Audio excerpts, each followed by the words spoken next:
देश में corona virus की सेकेंड वेव चल रही है और इसको ध्यान में रखते हुए कई सारी इंश्योरेंस कंपनियों ने नए नए कोविड इंश्योरेंस पॉलिसीज़ लॉन्च कर दी हैं और ये होना भी चाहिए क्योंकि आज की डेट में हर किसी की पहली प्राथमिकता अपनी स्वास्थ्य की चिंता है। और इसी कड़ी को ध्यान में रखते हुए EPFO ने भी एक बहुत बड़ा स्टेप लिया हुआ है। अब EPFO ने सबसे बड़ी इसकी खास बात यह है कि EPFO ने भी एक कोविड इंश्योरेंस कवरेज में कुछ बदलाव किए हैं। इसमें खास बात यह है कि ये बीमा कवरेज उन कर्मचारियों को भी मिलेगा जिन्होंने साल भर के अंदर एक से ज़्यादा कंपनियों में काम किया है।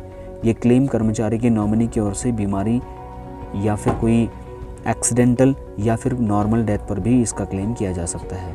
कर्मचारी भविष्य निधि संगठन अपने सदस्यों को 7 लाख रुपए के कोरोना जीवन बीमा की सुरक्षा दे रही है और ज़रूरत है इस संबंध में अधिक से अधिक लोगों को जागरूक किया जाए ताकि क्लेम पेश करते समय से बीमा राशि हासिल की जा सके।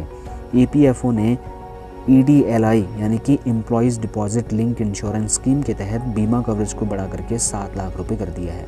खास बात यह है कि ये बीमा कवरेज उन कर्मचारियों को भी मिलेगा जिन्होंने साल भर के अंदर एक से अधिक कंपनियों में काम किया है।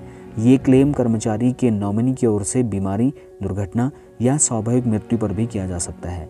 अब तक बीमा राशि की कवरेज 2.5 लाख रुपए थी। इस स्कीम के तहत क्लेम करने वाला सदस्य एम्प्लॉय का नॉमिनी होना चाहिए।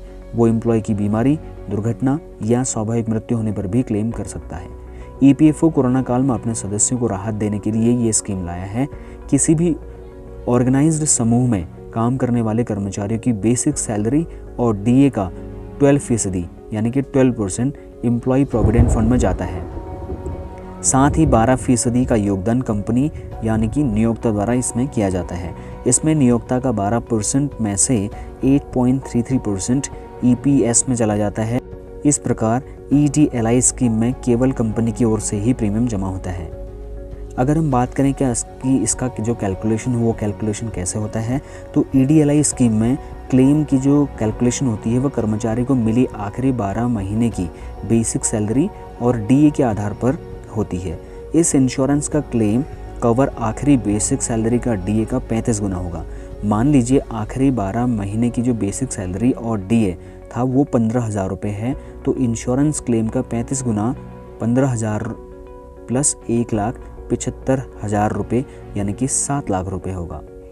अगर बात करें कि इसका क्लेम कैसे करना होगा, तो अगर EPF सदस्य की असामान्य मृत्यु हो चुकी है या उसकी एक्सीडेंटल डेथ हो चुकी है या उसके कोरोना वायरस से मौत हो चुकी है, तो उसके नॉमिनी या जो भी उसका उत्तराधिकारी है उसको इंश्योरेंस कवर के लिए क्लेम वो कर सकते हैं। क्लेम करने वाला 18 साल से कम है तो उसकी तरफ से उसका अभिभावक क्लेम कर सकता है।